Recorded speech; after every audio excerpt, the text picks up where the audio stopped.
이동형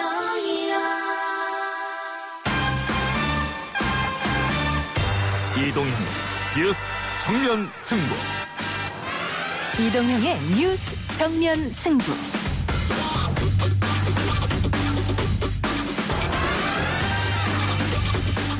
청취자 여러분 안녕하십니까, 이동형입니다. 이인영 통일부 장관 후보자 인사청문회에서 사상 전향 논란이 뜨거웠습니다.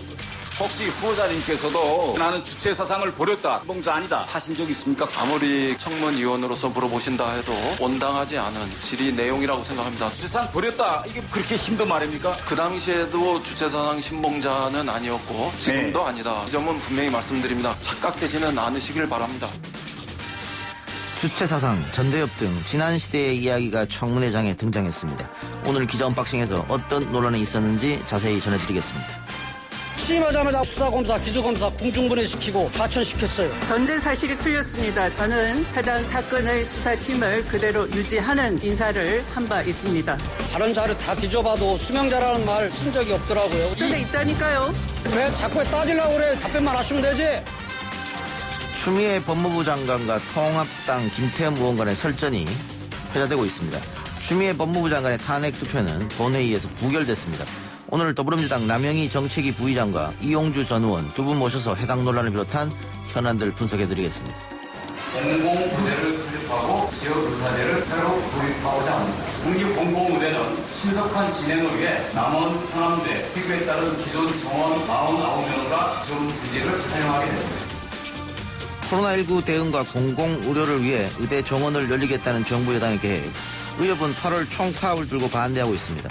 공공의료 강화 대책 발표한 더불어민주당 김성주 의원 연결해서 이야기 들어보겠습니다. 6411번 버스라고 있습니다. 2시간 정도 걸리는 버스입니다.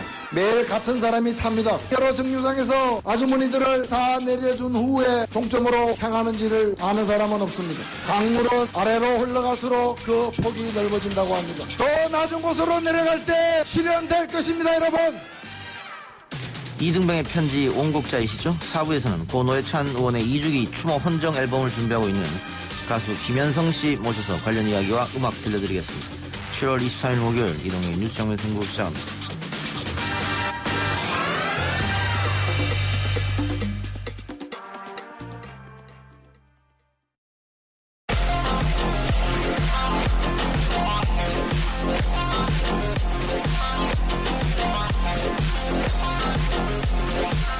오늘 나온 뉴스들 언박싱해드리는 기자 언박싱. 오늘 오마이뉴스 박정호 기자 나왔습니다. 어서 오십시오. 네, 안녕하십니까.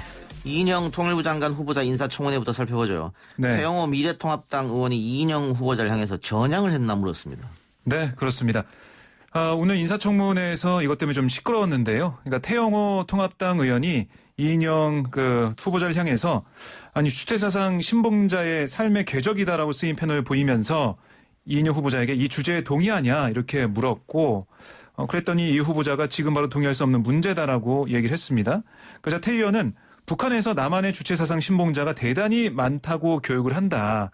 전대협, 그러니까 이인영 후보자가 의장으로 있었던 전대협이라는 조직이 있는데 이 조직 성원들은 매일 아침 김일성 초상화 앞에서 남조선을 미제 식민지로부터 해방하기 위한 충성의 결의를 다진다는데 그런 일이 있었냐라는 질문을 했어요. 그 옛날 얘기를 들춰낸 거죠. 그랬더니 이 후보는 그런 일 없었다. 전대협 의장인 제가 매일 아침 김일성 사진을 놓고 충성 맹세를 하고 주체사상을 신봉했다는 기억이 없다라고 답을 했습니다. 33년 전 얘기를 하고 있는 거죠. 그랬더니 태영호 의원이 여기서 그치지 않고 계속 공세를 이어갔습니다. 이번 청문회 준비를 하면서 이인영 후보자 삶의 궤적을 많이 봤는데 사상 전향을 했는지 찾을 수 없었다. 후보자도 언제 어디서 이렇게 나는 주체사상을 버렸다라고 한 적이 있는가라고 추궁을 했습니다. 그러니까 주체사상을 신봉한 적이 없다는 이인영 후보자가 이렇게 또 얘기를 하니까 사상 전향을 언제 했냐고 계속 다그친 거예요. 그래서 이걸 들으면서 아니 이게 어떻게 이런 얘기가 청문회에서 나오냐라고 기자들끼리 또 웅성웅성 얘기도 하긴 했는데 이 후보자가 이렇게 얘기했습니다. 전향이라는 건 태영호 의원처럼 북에서 남으로 온 분에게 해당하는 얘기다. 제가 남에서 북으로 갔거나 그런 사람이 아니지 않는가. 그런 저에게 사상 전향 여부를 묻는 것은 의원님이 저에게 청문위원으로 물어봐도 온당하지 않은 질이라 생각한다. 이렇게 맞받아쳤습니다. 예, 국회에서 사상 검증 질문이 오갔다는 것 자체가 방금 박 기자도 얘기했습니다. 네. 근데 기자들도 좀 의아해할 수밖에 없는 그렇습니다. 그런 질문이었고 네. 어떻게 보면 이인영 그 후보자 지역구 구민들도 이걸 어떻게 보고 있었을까? 그렇죠. 그런 이 생각드네. 4번에 걸쳐서 국회의원을 지금 하고 있는데 그렇다면 유권자들은 사상 전향을 안 한 사람을 뽑은 건지 그렇게 들릴 수도 있겠죠. 예, 알겠습니다. 네. 예.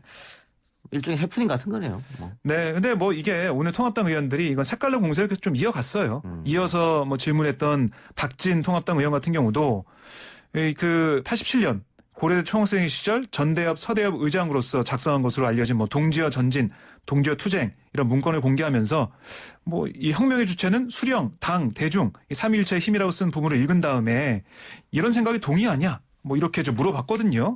그리고 이승만 정권은 괴뢰 정권이 아니라 유엔이 인정한 한반도 유일의 합법 정권이고 이승만 대통령은 단순히 이승만 박사가 아니라 대한민국 초대 대통령, 건국 대통령이라 다시 한번 얘기할 수 있는데 동의하냐 이렇게 물었습니다.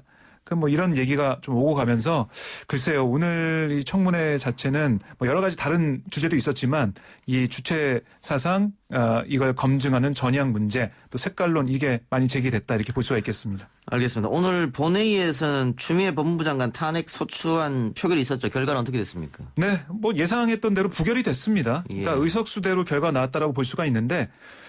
오늘 배현진 원내대변인의 제안 설명을 들은 다음에 바로 소추안 표결에 들어갔습니다. 찬성은 109표, 반대는 179표, 기권, 그러니까 무효가 4표였습니다. 예, 미래통합당 의원들과 미래통합당 출신의 무소속 의원들이 아마 그렇습니다. 찬성을 던졌으리라고 보고요. 네. 근데 어쨌든 수에서 압도적으로 밀리기 때문에 이거는 표결이 있기 전부터 아마 부결이 날 거다 예상했었는데 그대로 나왔고. 그렇습니다. 어제 통합당 내부에서 행정수도 이전에 긍정적인 목소리가 나왔는데 오늘 지도부는 반대 기조를 분명하게 나타냈네요. 뭐 어제 오세훈 전 시장 그다음에 정진석 의원 등등에서 뭐 논의할 수 있다 이렇게 얘기를 했거든요. 예. 근데 어제 그래서 기자들이 김종인 비대위원장가 물어봤더니 아니 그거는 개인적 의견이고 당의 의견이 아니다라고 선을 그었습니다. 예. 그런데 오늘 아침 비대위 회의에서 미래통합당이 행정수도 이전 재추진을 강하게 비판을 했어요.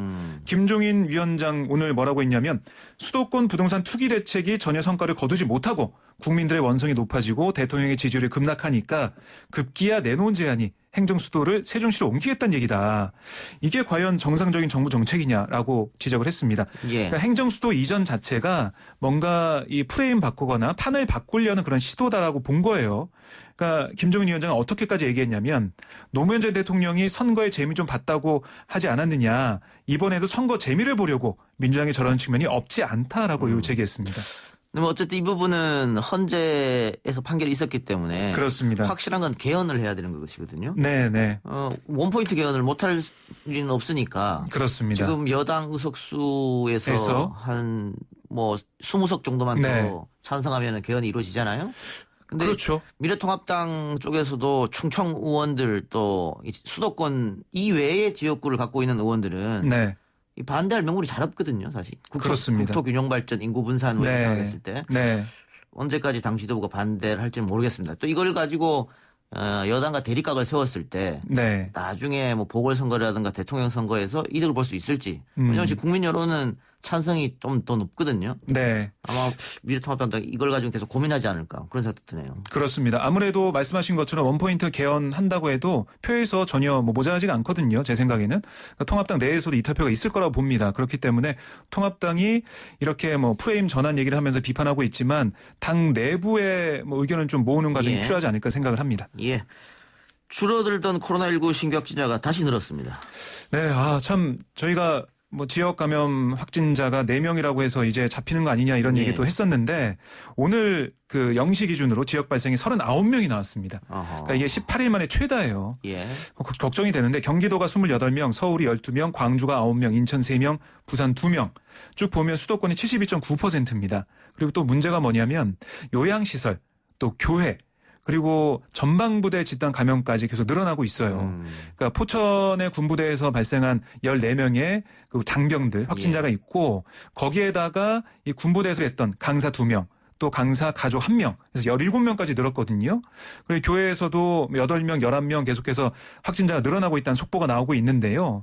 그래서 이게 어떻게 잡힐 수가 있을까라는 생각이 좀 많이 드는 상황입니다. 그러니까 좀 줄어들었다가 늘었다가 줄었다가 늘었다가 롤러코스터 탄 것처럼 가지 않을까 생각이 들어요. 예. 어쨌든 방역 당국에서 철저하게 노력을 하고 있기 때문에 뭐 이 정도 수준으로 유지하고 있다. 그렇습니다. 뭐 EU 국가인 일본이나 미국 같은 경우에는 급속도로 늘어가고 있거든요. 미국 같은 경우는 하루에 7만 명, 6만 명 예. 신규 확진이 되고 있는데요. 뭐 예. 믿겨지지가 않는 상황이 예. 벌어지고 있습니다. 방법은 역시 백신 개발밖에 없지 않겠느냐. 혹은 네. 치료제 개발. 그렇습니다. 이런 생각 듭니다. 알겠습니다. 네. 의대 정원이 16년 만에 늘어난다. 교육부가 늘리기로 5천 명 정도입니까? 아마 그렇게 지금 계획을 짜고 있는 것 같은데. 네, 한 4천 명 정도 4,000 명? 늘리겠다. 예. 이렇게 좀 얘기하고 있습니다. 의사협회가 강력 반발하고 있습니다. 네. 의협은 의대 정원 증원 밀어붙이면 8월 14일이나 18일에 총파업하겠다. 총파업하겠다. 그렇습니다. 이렇게까지 얘기하고 있는데. 아니 정원이 늘어나면 네. 그 의사 한 명당 환자를 보는 수도 줄어들 테고. 네. 지금 코로나19 이후로 연일 피로를 호소하고 있는 의료진들에게도 좋은 걸 텐데 왜 반대하고 우리 의사협회에서 이게 반대합니까? 정원을 늘리는 것에 대해서? 네. 그러니까 이게 의대 정원 확대 방안이 이게 근본적인 그러니까 지역 의료 체계가 좀 부족하잖아요. 예. 그걸 해결할 수 있는 근본적인 대책이 아니다라고 의협은 좀 보고 있는 거예요. 예. 그러니까 이렇게 정원을 늘리는 것보다 의사 배치를 잘해야 된다. 의사 배치를 지역에 잘 순환 배치를 해가지고 이걸 막아야지 지금 정부가 내놓은 이 의사를 늘리겠다 하는 것은 근본적인 대책이 아니다라고 주장하고 있습니다. 글쎄요. 제가 봤을 때는 의사협회에서 강력 반발하는 것은 결국은 나의 기독권을 지키겠다 이런 생각 같은데요. 뭐 그런 지적도 나오고 있는데요. 의협은 그렇게 얘기하지 않고 있고요. 그러니까 뭐 어쨌든 지금 보면은 정부의 대책이 의협 입장에서 볼 때는 근본적인 대책이 아니다는 주장만 펼치고 있습니다. 어쨌든 정부에서는 4천 명을 10년간 추가 양성해서 이 중에 3천 명을 지역 의사로 보내겠다는 겁니다. 예. 지역에서 10년 동안 근무할 수 있게. 그 약속을 지키지 않으면 의사 면허를 박탈하겠다 이거잖아요. 그렇습니다. 네. 그래서 뭐 국민들이 아마 청취자분들이 판단하실 것 같은데요. 이게 계속 추진되면서 여론이 어디로 갈지 여기에 따라 뭐 이게 강력하게 추진되거나 아니면은 의협의 주장처럼 뭐 이건 좀 아닌 것 같은데 이렇게 뭐 여론이 만들어질 것 같습니다. 예. 조국 전 법무부 장관이 본인과 관련된 기사 중에서 문제가 있는 기사나 유튜브 그리고 댓글을 발견하면 제보를 해달라 이렇게 말했는데 네. 고소하겠다는 겁니까? 네. 법적 조치를 하겠다라고 얘기를 하고 있습니다. 오늘 페이스북에 글을 올렸는데 뭐라고 했냐면 많은 시민들이 제 사건 관련 허위 과장 보도 자료를 학교 이메일로 보내주신다. 그래서 별도 관리를 위해 계정을 열었다라고 이메일 주소를 적었습니다.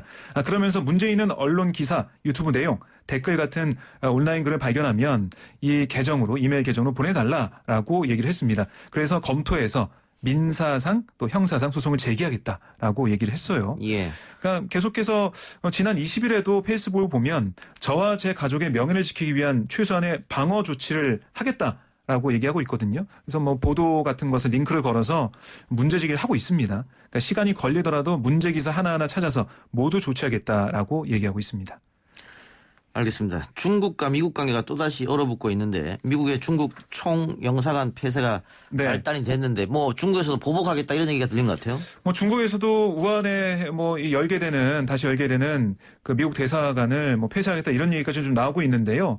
그러니까 이제 미국에서 휴스턴에 있는 중국 총영사관을 전격 폐쇄하도록 조치를 했어요. 그랬더니 이 얘기를 듣고 중국 이 총영사관 안에서 뭔가 태웠다는 거 아닙니까? 자료를 태우는 그런 게 좀 추측이 돼가지고 뭐 여러 가지 얘기가 나왔습니다. 기밀문서 태우고 이제 폐쇄되니까 태우고 가는 거 아니냐 이런 얘기도 나왔는데 어쨌든 미국 국무부는 뭐라고 하냐면 총영사관 휴스턴 주재 총영사관 폐쇄 요구는 미국인의 지식재산권과 개인정보 보호를 위한 거다라고 얘기를 하고 있어요. 그러니까 그러니까 미국에서 뭔가 의심하는 건 뭐냐면 코로나19 전국이나 아니면 여러 사안마다 뭔가 정보를 빼가고 있다. 이거를 빼돌려서 중국이 그걸 가지고 뭔가 이용하고 있다. 이런 의심을 하고 있는 겁니다. 그래서 총영사관 열 수가 없다. 그렇게 얘기하고 있고요. 반면에 휴스턴에 있는 중국의 총영사는 뭐라고 하고 있냐면 입만 열면 미국이 거짓말하고 있다. 수작 그만 집어치워라. 이거는 근거 없는 얘기다. 미국의 조치에 강력하게 반발을 하고 있습니다. 알겠습니다. 글쎄 언제까지 이 싸움 지속될지 알 수가 없는데 좀 네. 지켜보죠. 오늘 이야기 여기까지 듣겠습니다. 수고했습니다. 네, 고맙습니다. 1부 수사 마치고요. 2부 원포인트 정치 토론 코너로 돌아옵니다.